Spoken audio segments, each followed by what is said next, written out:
कहानी का पूरा आनंद लेने के लिए इसके पिछले भाग को सुनना बिल्कुल भी मत भूलिएगा। उसका प्लेलिस्ट का लिंक मैं आपको डिस्क्रिप्शन बॉक्स पर दे दूंगी और साथ में कमेंट बॉक्स में पिन भी कर दूंगी, तो आप वहां से भी जाकर सुन सकते हैं। आर्या अपनी बाइक लेकर एक बिल्डिंग के पास पहुंच गई। उसने हेलमेट उतारा और बिल्डिंग की तरफ देखने लगी। बिल्डिंग में करीब 12 फ्लोर थे। आर्या ने अपना फ़ोन निकाला और एक एड्रेस देखने लगी। फिर उसने एक गहरी सांस ली और बाइक से उतर गई। उसने हेलमेट को बाइक के ऊपर लगाया और अपने कंधे पर लगाए बैग को बाइक पर रखा। उसने बैग खोला और अपनी ब्लैक हुडी निकाली। उसने जैकेट को पहना और फिर एक ब्लैक कैप निकाल कर पहन लिया। फिर उसने ग्लव्स निकाले और साथ में गन निकाल ली। आर्या ने गन को देखते हुए कहा, आर्या, या तो करो या मरो, लेट्स डू इट। इतना कहकर उसने गन अपनी पीठ की तरफ बेल्ट में निकाली। उसने ग्लव्स पहने और मुंह पर मास्क लगा लिया।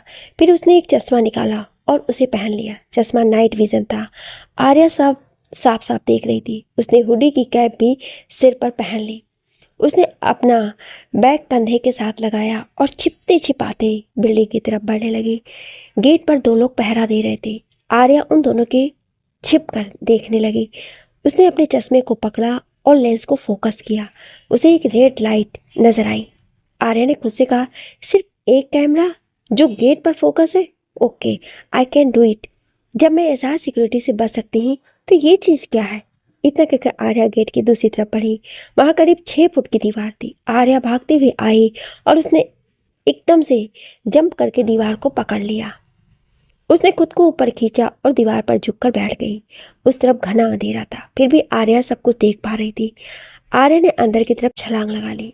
उसने रोल किया और वो एक कोने में आ गई। सिक्योरिटी गार्ड अंदर की तरफ भी मौजूद थे। आर्या रेंगने लगी।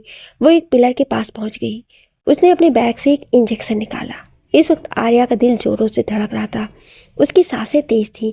उसकी एक जरा सी गलती और फिर उसे कोई नहीं बचा सकता था।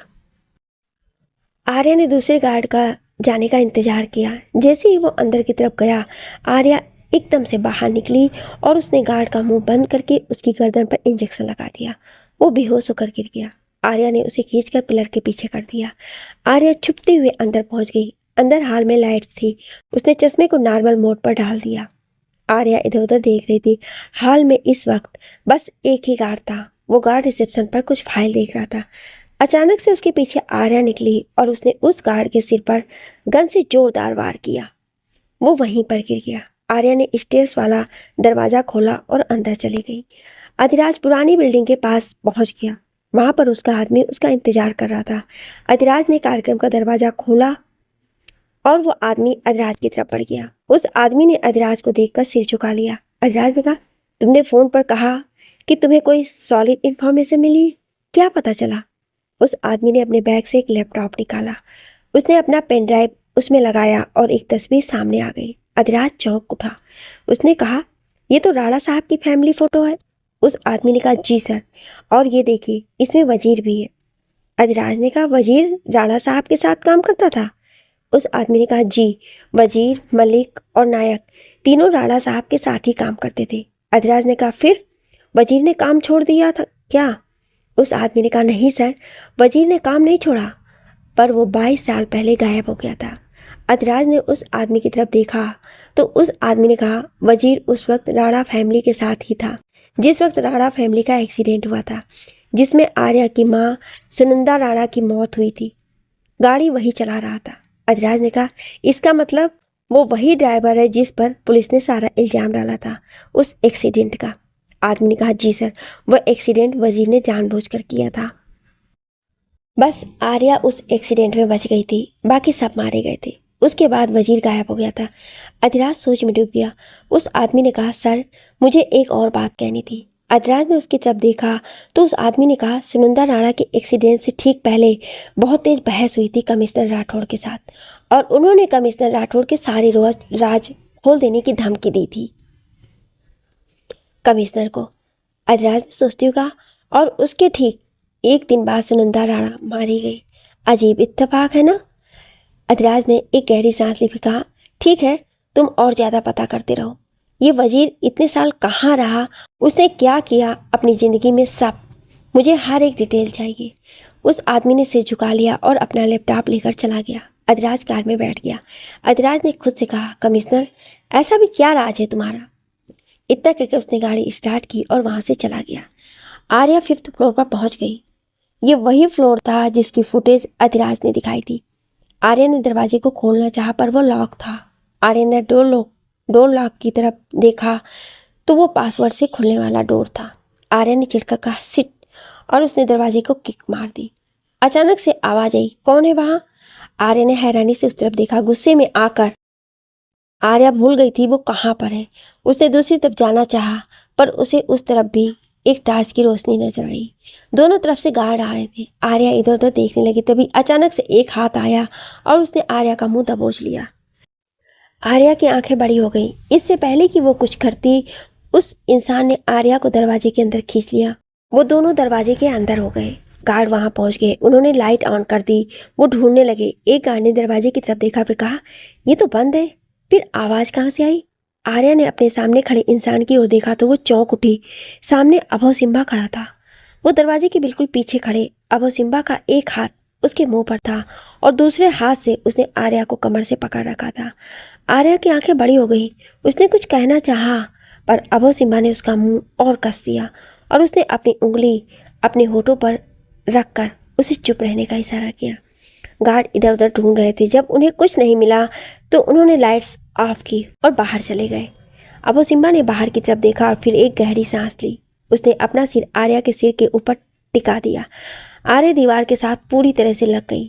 थोड़ी देर में वो वैसे ही खड़े रहे। अभय सिम्हा ने पीछे हटकर आर्या की तरफ देखा और फिर हल्की आवाज में कहा, तुम पागल हो क्या? यहाँ पर क्या कर रही हो? आर्या ने कहा, यही सवाल तो मुझे तुमसे करना चाहिए। तुम यहाँ पर क्या कर रहे हो? अभय सिम्हा ने कुछ कहना चाहा पर वो फिर चुप हो गया। आर्या ने उसकी तरफ देखा, फिर कहा, no way, don't tell me कि तुम यहाँ पर वो पेन ड्राइव लेने आए हो। अभय सिम्हा ने उसकी तरफ देखा, फिर कहा, तुम हमेशा मुझे ब्लेम करती हो कि मैंने गलत किया। So this was my chance, अपना सारा किया धरा ठीक करने का। वरिष्ठ ने मना कर दिया था कि यहाँ आने के लिए, तो मैंने सोचा कि मैं कुछ करूँ तुम्हारे लिए। आर्या ने उसकी तरफ देखा, फिर कहा, तुम यहाँ मेरे लिए आए हो? अभय सिम्हा ने उसकी तरफ देखा, फिर कहा, हाँ, पर तुम बेवकूफ़ हो क्या? दरवाजे पर किक क्यों मारी? आर्या ने कहा, वो एक्चुअली मुझे गुस्सा आ गया था। अभय सिम्हा ने उसके सिर पर हल्की सी टपली मारी और फिर कहा, इसलिए तुम्हें कहते हैं कि गुस्से पर काबू रखा करो। अगर मैं ना होता तो तुम उनके हाथ लग चुकी होती, बेवकूफ़ लड़की। इतना कहकर अभय सिम्हा ने कहा, अब पेन ड्राइव ढूंढो और कोई आवाज़ मत करना, ओके? आर्या ने कहा, पर तुम अंदर कैसे पहुंचे? पासवर्ड कैसे खोल दिया तुमने? अभय सिम्हा ने उसकी तरफ मुस्कुरा कर देखा और फिर कहा, ऐसे पासवर्ड खोलना मेरे दाएं हाथ का खेल है। इतना कहकर वो आगे बढ़ गया। आर्या ने कहा, पुलिस वाले हो कि ठग? इतना कहकर वो भी उसके पीछे चली गई।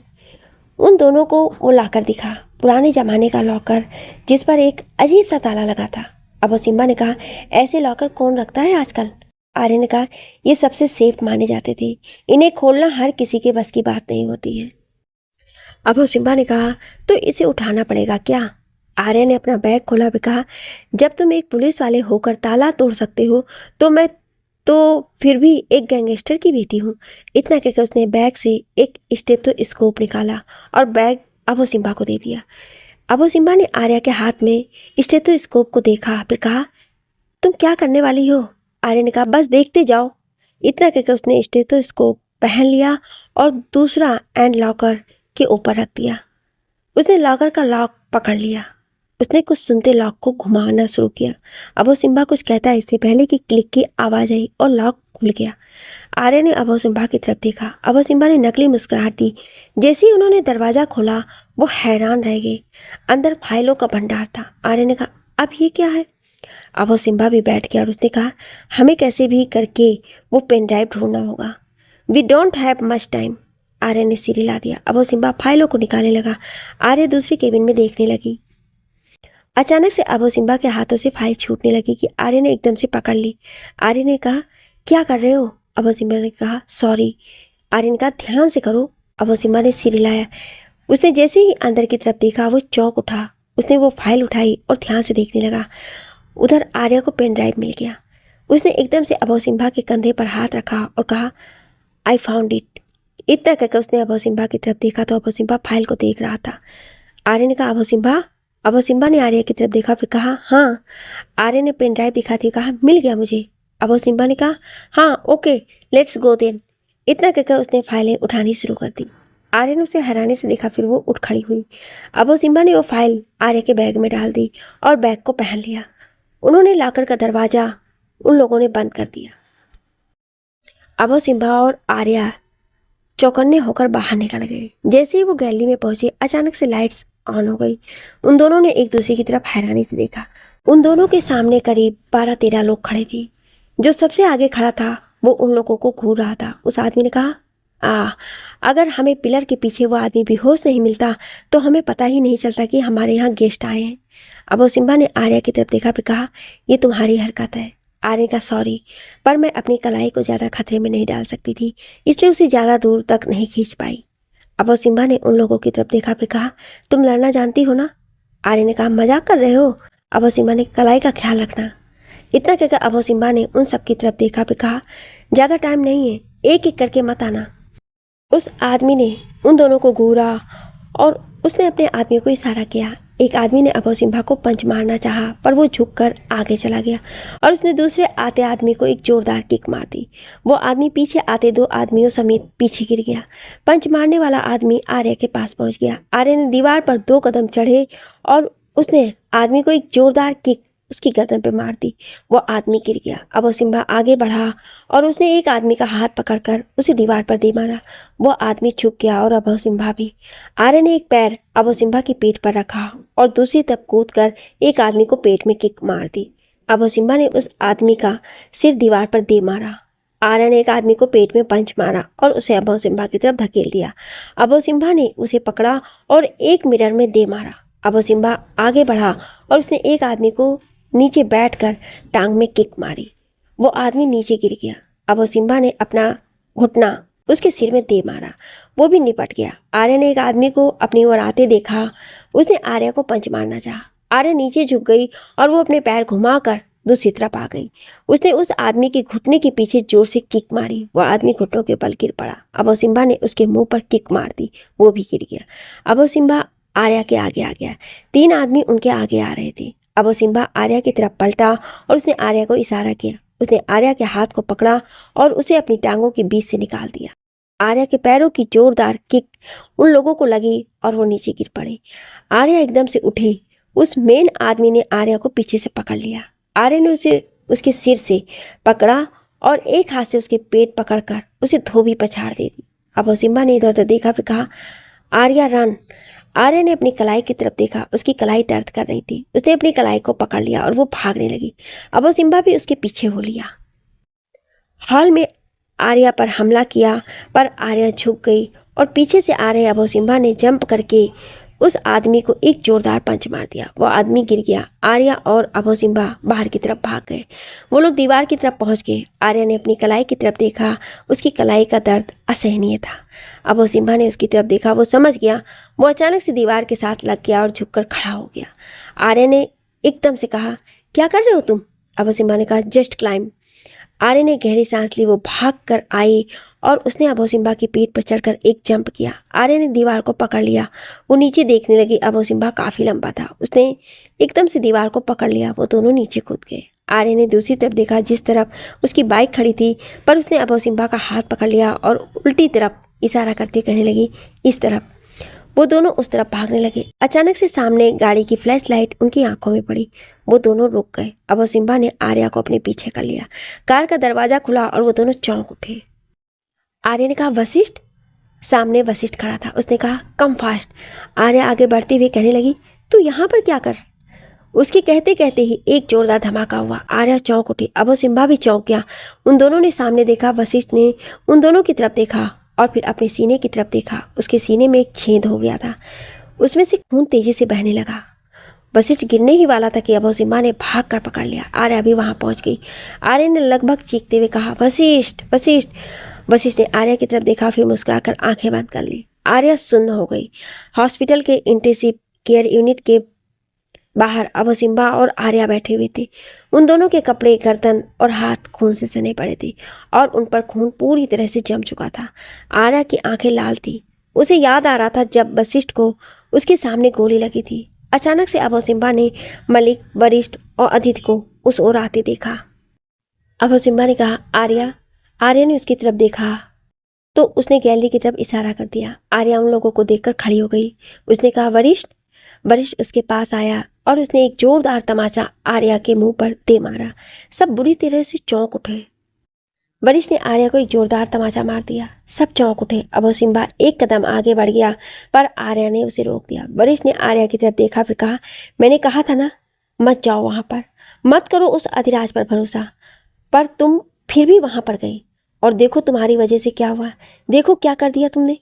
आर्या ने वरिष्ठ की तरफ देखा, फिर कहा, वरिष्ठ, मुझे नहीं पता था कि वशिष्ठ। वशिष्ठ ने तेज आवाज में कहा, यही तो दिक्कत है ना आर्या, तुम्हें कुछ पता नहीं होता है, तुम कुछ नहीं जानती। तुम्हें वही करना होता है जो तुम्हें ठीक लगता है, फिर चाहे किसी की जान क्यों ना चली जाए, है ना। आर्या की आंखों से आंसू बह निकले। वशिष्ठ ने उसकी तरफ देखा, फिर कहा, कब तक आर्या, कब तक मेरा परिवार तुम्हारे परिवार के लिए अपनी जान देता रहेगा। पहले मेरी माँ, फिर मेरे पापा और मेरा भाई। आर्या, कब तक हमें तुम लोगों के लिए सब खोना पड़ेगा। अबू सिम्बा ने कहा, वरिष्ठ, क्या बोले जा रहे हो तुम। वरिष्ठ ने उसे घूरा, फिर कहा, कुछ गलत कहा क्या मैंने। तुम भी आर्या के साथ थे ना। आज मेरे भाई की जो हालत है ना, वो तुम दोनों की वजह से है, समझे तुम लोग। आर्या ने कहा, वरिष्ठ, वो मेरा भी भाई है। वरिष्ठ ने कहा, नहीं नहीं मिस आराध्य राणा, हम दोनों आपके भाई नहीं हैं आज से, बल्कि अभी से हम दोनों का आपसे कोई रिश्ता नहीं है। आर्य ने कहा, वरिष्ठ। वरिष्ठ ने हाथ जोड़कर कहा, मैं तुम लोगों की वजह से बहुत कुछ गंवा चुका हूँ, अपने भाई को नहीं गंवाना चाहता। मुझे और मेरे भाई को हमारे हाल पर छोड़ दो एंड प्लीज लीव नाउ। आर्य ने उसके हाथ पकड़कर कहा, वरिष्ठ प्लीज। वरिष्ठ ने हाथ झटक कर कहा, आई सेड लीव, और दोबारा अपनी शक्ल भी मत दिखाना। अगर मेरे भाई को कुछ हो गया ना आर्या, मैं राणा हाउस में आग लगा दूंगा। आर्या ने उसे हैरानी से देखा। वरिष्ठ ने सबकी तरफ देखा, फिर कहा, जिसको इसके साथ जाना है वो अभी चली जाए। इतना कहकर वो बाहर रेस्ट चेयर पर सिर पर हाथ रखकर बैठ गया। आर्या ने उसकी तरफ देखा, फिर कहा, वो भारी कदमों से पीछे की तरफ हट गई। अबू सिम्बा ने उसे संभाला और फिर बाहर की तरफ चला गया। मलिक ने अबू सिम्बा की तरफ देखा तो अबू सिम्बा ने कहा, अभी आप वरिष्ठ को संभालो, मैं आर्या को घर लेकर जाता हूँ। मलिक ने वरिष्ठ की तरफ देखा। आदित्य वरिष्ठ के पास बैठ गई। वरिष्ठ ने सिर नहीं उठाया और सिसक पड़ा। अबू सिम्बा ने आर्या को कार में बिठाया। आर्या ने सीट पर सिर टिकाया और आंखों को बंद कर लिया। अबू सिम्बा ड्राइविंग सीट पर बैठ गया और उसने आर्या की तरफ देखा। उसने एक गहरी सांस ली और आर्या की सीट बेल्ट को खींचने की कोशिश करने लगा। आर्या ने आंखें खोलकर उसकी तरफ देखा। अबू सिम्बा ने कहा, मैं सीट बेल्ट बांध रहा था। आर्या ने हाँ में सिर हिला दिया और फिर से आंखें बंद कर ली। अबू सिम्बा ने सीट बेल्ट बांधी और कार स्टार्ट करके वहां से चला गया। सरकार अपने सोफे से उठ खड़ा हुआ। उसने सामने खड़े आदमी से कहा, वो पेन ड्राइव ले गए और तुम बेवकूफ़ एक लड़की को नहीं रोक सके। आदमी ने कहा, उसके साथ वो अबू सिम्बा भी था, वो दोनों। तभी सरकार को एक फ़ोन आया। उसने उस आदमी को घूरते हुए फ़ोन उठाया और कहा, कहो क्या खबर है। सामने से आवाज़ आई, सर, आर्या के भाई वरिष्ठ को गोली लगी है। सरकार ने चौंक कर कहा, गोली लगी है? कब, कैसे? उस आदमी ने कहा, आज रात ही, और दूसरे भाई ने आर्या को हॉस्पिटल से निकाल दिया। सरकार हैरान हो गया। उसने कहा, खबर पक्की है ना? उस आदमी ने कहा, हाँ सर, उसने सबके सामने आर्या को तमाचा मार रहा है। सरकार ने कहा, ठीक है, तुम नज़र बनाए रखो। सरकार ने इतना कहकर फ़ोन काट दिया। फिर उसने मुस्कुराकर कहा, आर्या, तुम केस तो जीत जाओगी, पर तुम्हारी सबसे बड़ी ताकत तुम्हारे भाई, उन्हें तुम हार जाओगी। इतना कहकर उसने उस आदमी से कहा, कार निकालो जल्दी। उस आदमी ने सिर हिला दिया और बाहर चला गया। अधिराज सोया पड़ा था कि अचानक उसका फ़ोन बज उठा। उसने बिना आंखें खोले ही फ़ोन को टटोला और फिर फ़ोन को पिक करके उन्नीदी आवाज़ में कहा, हेलो। सामने से उसके आदमी की आवाज़ आई, सर, वशिष्ठ को गोली लगी है। अधिराज झटके से उठ खड़ा हुआ। उसकी सारी नींद गायब हो गई। उसने एकदम से कहा, क्या बकवास कर रहे हो? आर्या कहाँ पर है? आदमी ने कहा, वशिष्ठ को हॉस्पिटल में एडमिट करवाने के बाद वरिष्ठ और आर्या के बीच झगड़ा हो गया। वरिष्ठ ने उसे हॉस्पिटल से निकाल दिया। वो लोग पेन ड्राइव लेने गए थे, वहीं वशिष्ठ को गोली लगी थी। अधिराज ने कहा, तो तुम लोग वहाँ पर क्या कर रहे थे? मैंने कहा था ना कि ख्याल रखना हर चीज़ का। आदमी ने कहा, हमें भी पता नहीं चला कि गोली किसने चलाई सर। वो लोग सेफली बिल्डिंग से निकल गए थे और सर आपके पापा के आदमियों ने उन्हें खबर दे दी है। अतराज ने कहा, ठीक है, तुम लोग भी वहीं रहना और नज़र बनाए रखो। इतना कहकर उसने फ़ोन काट दिया और सिर पर हाथ रखकर वो बैठ गया। फिर उसने एकदम से चादर हटाई और तेज आवाज़ में कहा, डैम इट। इतना कहकर वो उठ खड़ा हुआ। अनिकेत सो रहा था कि अचानक उसके दरवाजे पे जोर से दस्तक हुई। उसने उन्नीदी आंखों से दरवाजा खोला तो चौंक उठा। सामने अधिराज खड़ा था।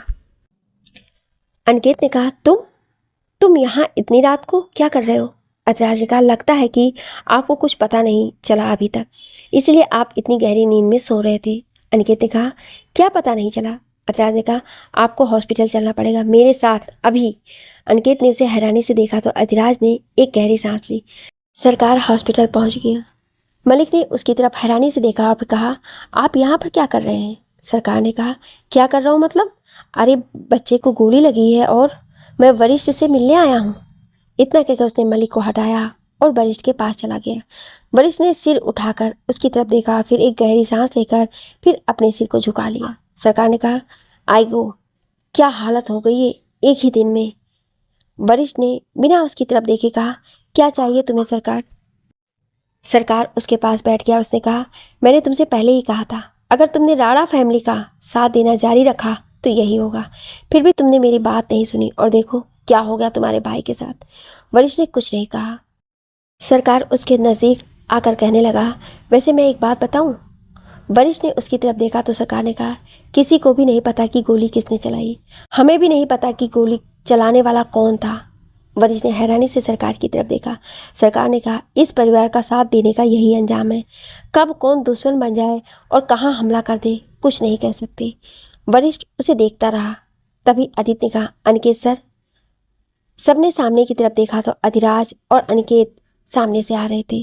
अनिकेत ने आते ही कहा, वरिष्ठ। वरिष्ठ ने उसकी तरफ देखा और वो उठ खड़ा हुआ।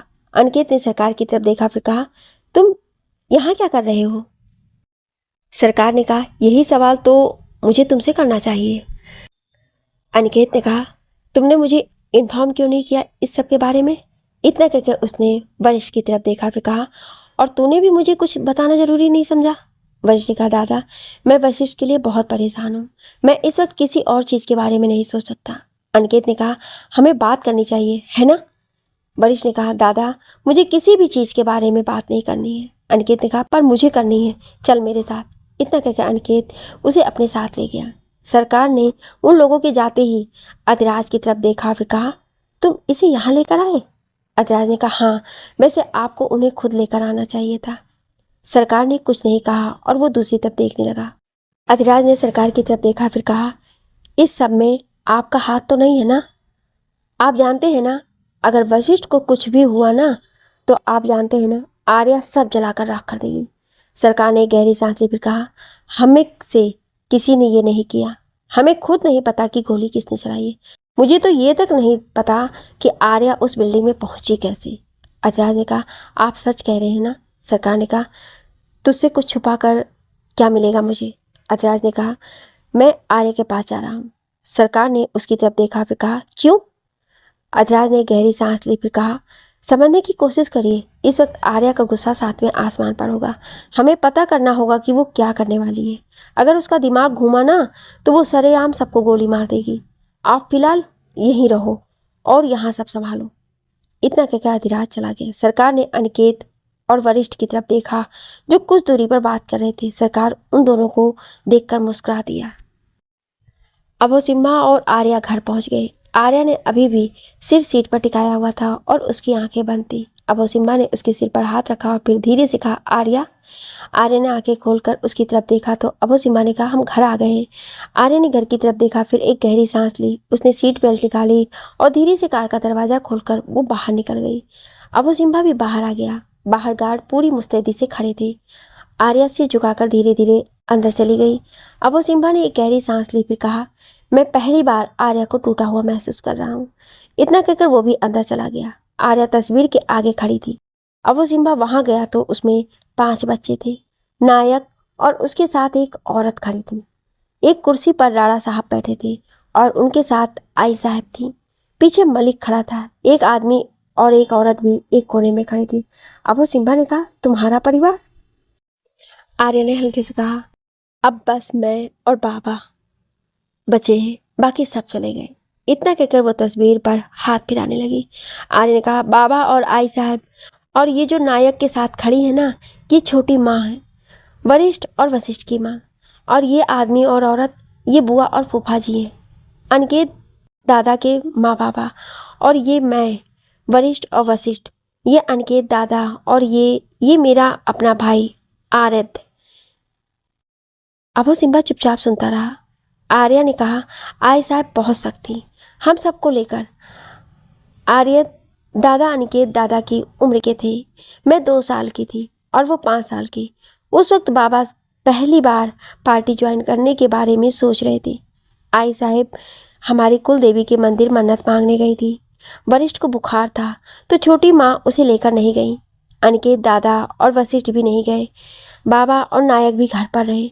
हम भी नहीं जाते अगर मेरी जीत ना होती। आर्य दादा भी मेरी जीत पर हमारे साथ आ गए। मैं 2 साल की थी पर आज भी मुझे सब याद है। आर्य ने इतना कहकर अबू सिम्बा की तरफ देखा और फिर कहा, हम लोग लौट रहे थे कि तभी कुछ कारों ने हमारा पीछा करना शुरू कर दिया। इतना कहकर वो याद करने लगी। कारों में सब घबराए हुए थे। सुनंदा ने वजीर से कहा, वजीर कार तेज चलाओ, यहाँ से निकलना बहुत जरूरी है। वजीर ने कहा, जी भाभी साहिब। इतना कहकर उसने कार की स्पीड बढ़ा दी। थोड़ी देर बाद वजीर ने दूसरा रास्ता लिया तो सुनंदा ने कहा, हम उस रास्ते तरफ क्यों जा रहे हैं? वजीर ने कहा, हम इस रास्ते के जरिए जंगल वाले रास्ते पहुंच जाएंगे भाभी साहब, आप चिंता मत करिए।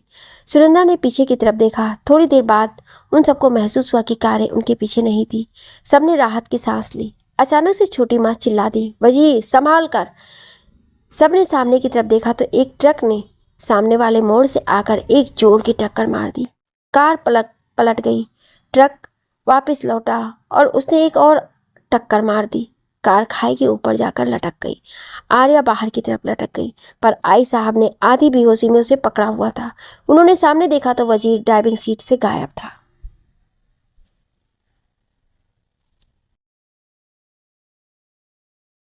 आई साहब ने बाकी सबकी तरफ देखा। किसी की भी सांसें नहीं चल रही थी। यहाँ तक कि उनकी पीठ पर पड़ा हुआ आर्यत भी सांस लेता हुआ महसूस नहीं हो रहा था। आई साहब की आंखों से आंसू बह निकले। उनकी बाजू से निकल रहा खून आर्या के माथे से बह रहे खून से जा मिला था। आर्या की नब्ज उन्हें साफ महसूस हो रही थी। आई साहब ने कहा, आर्या आंखों को खोलो, आर्या मेरी तरफ देखो। आर्या आर्या ने कोई जवाब नहीं दिया। आई साहब ने उसे देखा फिर कहा, आर्या तुम्हें उठना होगा, तुम मेरी बेटी हो, तुम डर नहीं सकती, तुम्हें खुद को बचाना होगा। आंखें खोलो और अपने डर का सामना करो। मैं तुम्हारे साथ हूँ, तुम्हारी आई साहब तुम्हारे साथ है। आर्या उठो बेटे, आंखें खोलो। आर्या ने आंखें नहीं खोली और सिर ना में हिला दिया। आई साहब ने चिल्ला कर कहा, मैंने कहा उठो आर्या, उठो और आंखें खोलो अपनी, तुम्हें लड़ना होगा। आर्या ने एकदम से आंखें खोल दी। आई साहब ने कहा, अपनी आई को देखो। इतना कहकर आई साहब ने उसे ऊपर खींचा। आई साहब ने उसे कार से बाहर एक पत्थर से टिका दिया। आर्या मासूम आंखों से सब देख रही थी। उस वक्त वो उतनी सुन्न हो चुकी थी कि उसे डर तक महसूस नहीं हो रहा था। आई साहब ने उसकी तरफ देखा फिर कहा, डरना मत, मैं तुम्हारे साथ हूँ। आई हमेशा साथ है तुम्हारे, कभी डरना मत। आर्या ने हाँ में सिर हिला दिया। आई साहब ने बाहर निकलने की कोशिश की, मगर तभी कार हिली और सीधी खाई में जा गिरी। आर्या ने एक जोरदार चीख मारी। वो आगे खिसकने लगी, पर तभी किसी ने उसे पीछे से आकर पकड़ लिया और उठा लिया। आर्या बेहोश हो गई। आर्या यादों से बाहर आ गई। उसने अबू सिम्बा की तरफ देखा। अबू सिम्बा चुपचाप उसकी बात सुन रहा था। आर्या ने कहा, सबको लगता है कि मुझे कोई डर नहीं है, बट उसके बाद मुझे क्लस्ट्रोफोबिया हो गया। बंद जगहों से मैं डरती हूँ। ऐसा लगता है कि मैं उसी कार में फिर से आ गई हूँ और आज मेरा डर सच हो गया। आज मैं अकेली हो गई। इतना कहकर उसने अपना चेहरा अपने हाथों में छुपा लिया और वो रोने लगी। अबू सिम्बा ने उसे गले से लगा लिया। आर्या रोती रही और अबू सिम्बा चुपचाप उसके सिर पर हाथ फिराता रहा। थोड़ी देर बाद वो और आर्या सोफे पर बैठे हुए थे। अबू सिम्बा ने उसे कहा, तुम रेस्ट करो, मैं एक काम करने जा रहा हूँ, जल्दी ही वापस आ जाऊँगा। आर्या ने हाँ में सिर हिला दिया।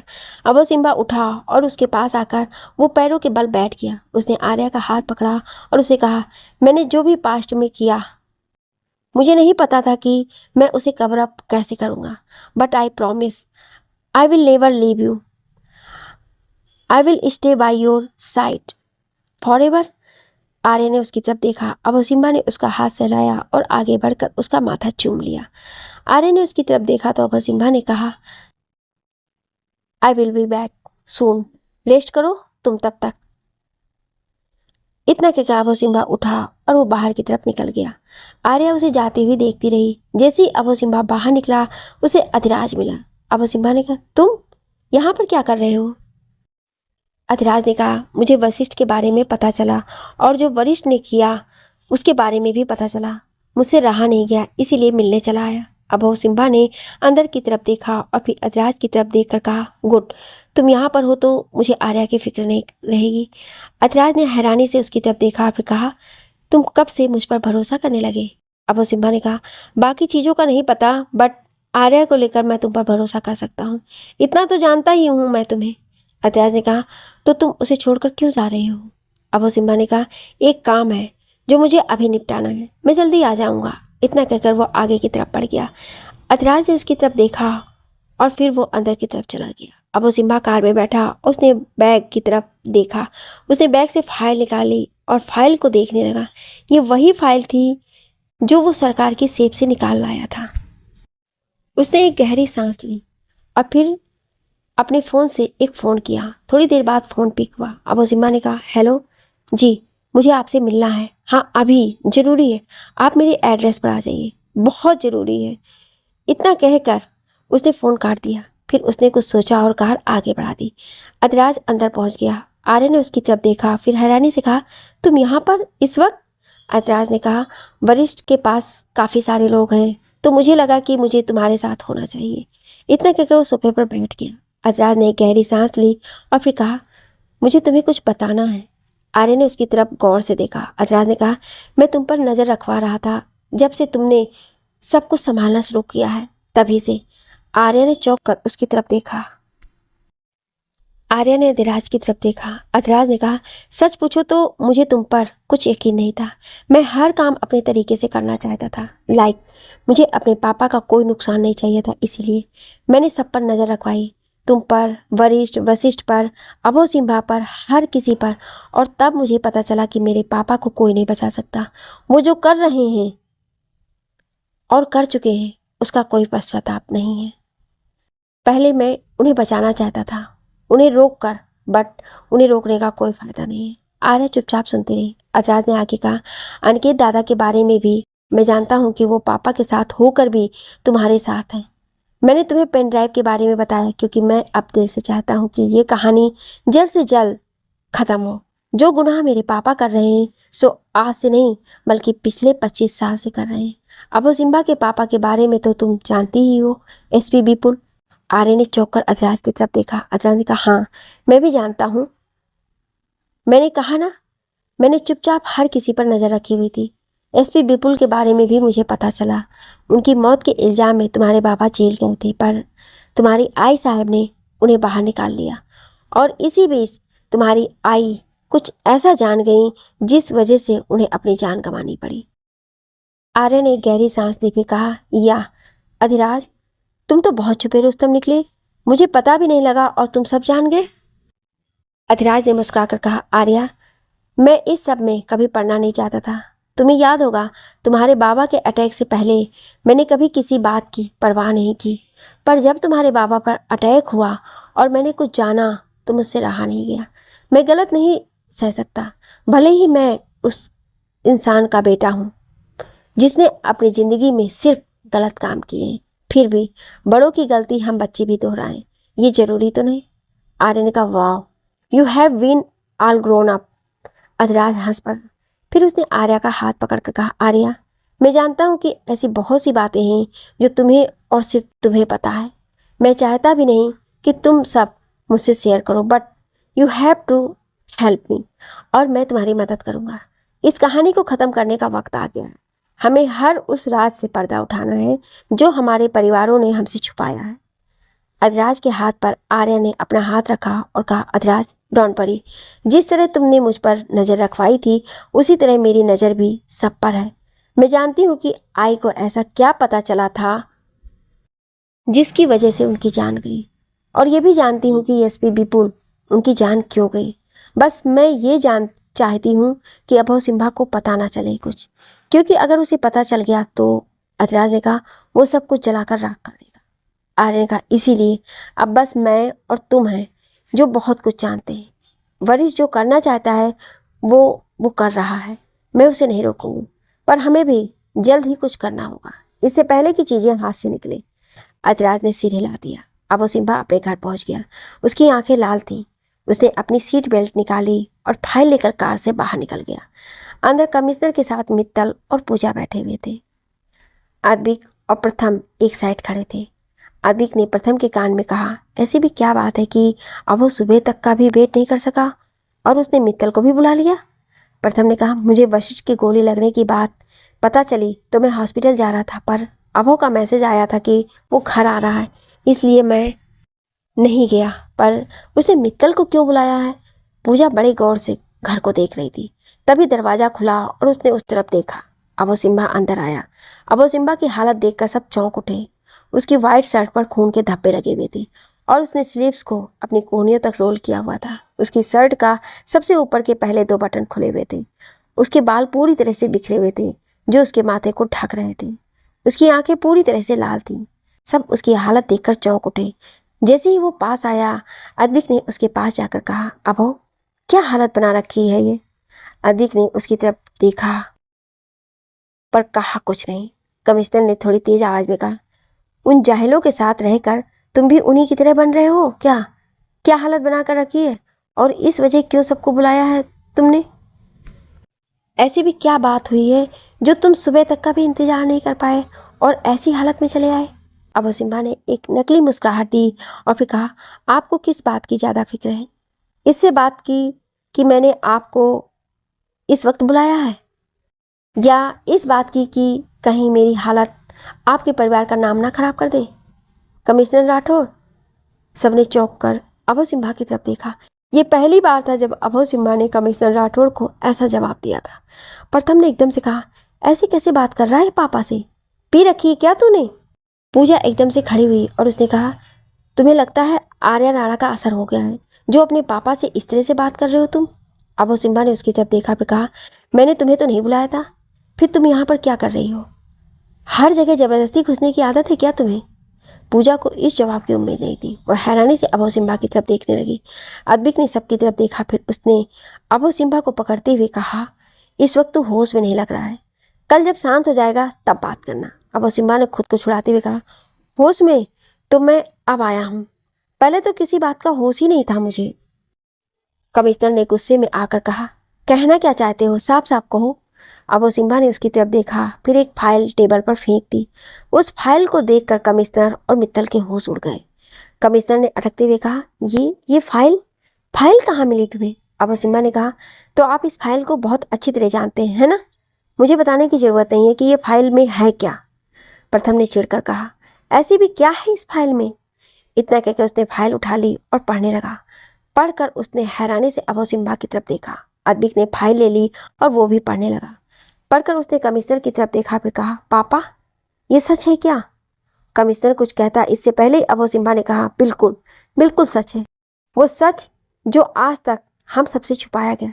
मेरे पापा ने आपको रिपोर्ट सौंपी थी कि राणा साहब का इलीगल ट्रांसपोर्ट में कोई हाथ नहीं है।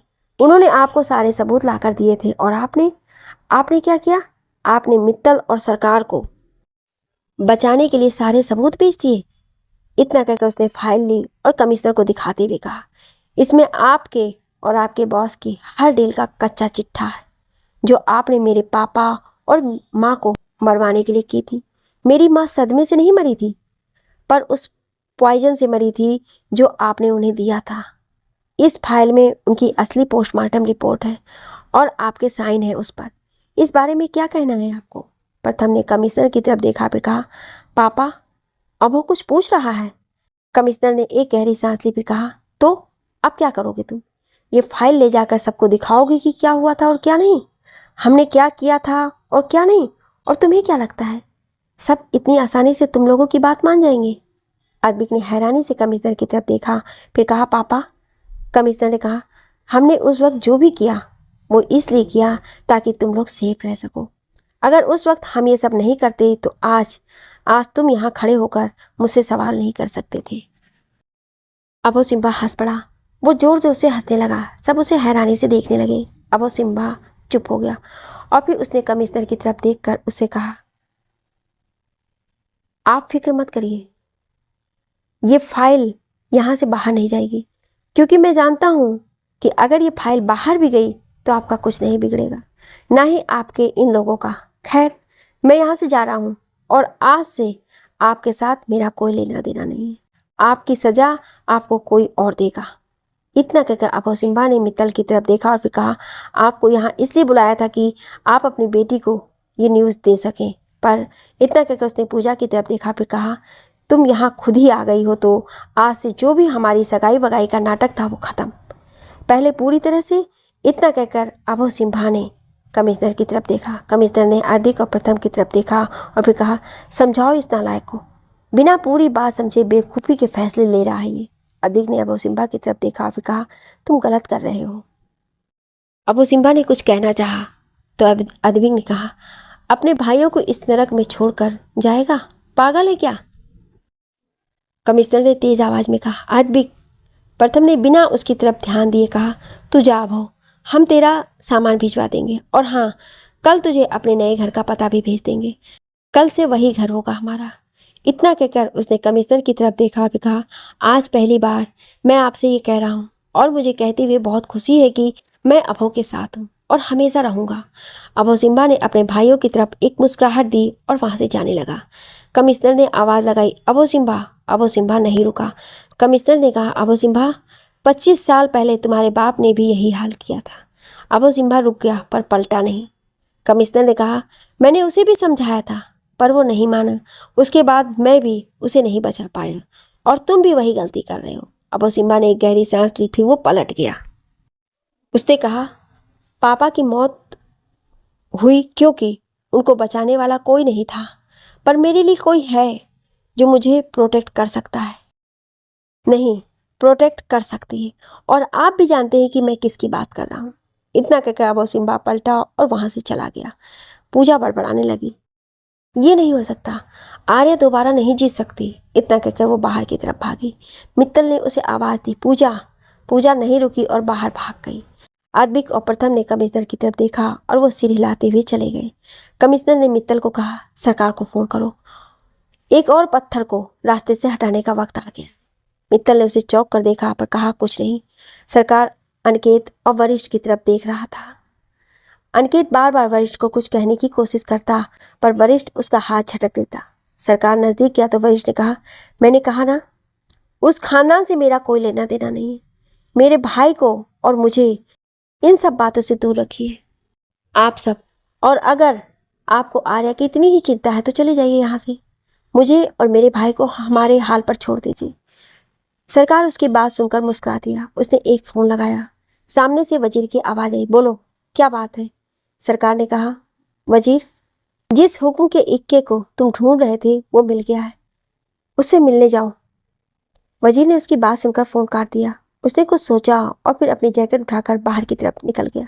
सरकार उन दोनों की बातें सुन रहा था। वरिष्ठ की बात सुनकर अनिकेत ने एक गहरी सांस ली और फिर कहा, ठीक है, पर वशिष्ठ भी कभी नहीं चाहेगा कि तुम आर्या का हाथ छोड़ो, पर इस वक्त तुम्हें कोई नहीं समझ सकता। खैर, जब होश आएगा तुम्हें तो तुम खुद पछताओगे। इतना कहकर अनिकेत जाने लगा। उसने एक नज़र सरकार पर डाली और वो चला गया। सरकार अनिकेत के पास आया। उसने कहा, यह अनिकेत भी ना बेवकूफ़ है एक नंबर का। इतना समझाया पर अपनी बहन को छोड़ने के लिए तैयार ही नहीं है ये। वरिष्ठ ने उसकी तरफ देखा फिर कहा, अगर तुम्हारे पास यही बकवास बातें हैं तो मुझसे बात मत करो तुम। इतना कहकर वरिष्ठ जाने लगा तो सरकार ने कहा, तुम जो चाहोगे वो तुम्हें और तुम्हारे भाई को मिलेगा। वरिष्ठ पलट गया। उसने कहा, मतलब? सरकार ने कहा, वरिष्ठ, तुमने खुद भी देख लिया कि आर्या अपने इस बिजनेस को बचाने के लिए तुम्हें भी दांव पर लगा सकती है। उसके लिए तुम कुछ भी मायने नहीं रखते। वरिष्ठ ने कहा, जानता हूँ मैं, और कुछ?